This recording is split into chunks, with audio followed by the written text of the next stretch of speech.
Hi hello guys, আমরা আছি এখন হলদি নদীর তীরে। তো হলদি নদীর তীরে পার্শ্ববর্তী এলাকায় প্রায় সবাই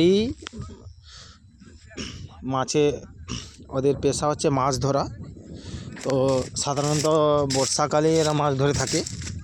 বেশিরভাগ সিজন ইলিশ ইলিশ ভোলা আরও বহু রকম নদীর মাছ। তবে এখন সিজন শেষ, প্রায় সব নৌকা বা বোট সব উপরে।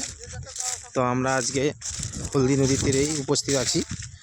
তোমরা দেখতে পাচ্ছ একদম কাছাকাছি আমরা চলে এসেছি হলদি নদীর তীরে।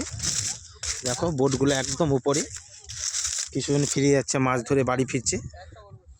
তো কচিকাচারা আসছে ওরা নদীর পাড়ে। হাই হ্যালো গাইস, তো তোমাদের যদি এই ভিডিওটি ভালো লেগে থাকে শেয়ার কমেন্ট সাবস্ক্রাইব করে দেবেন।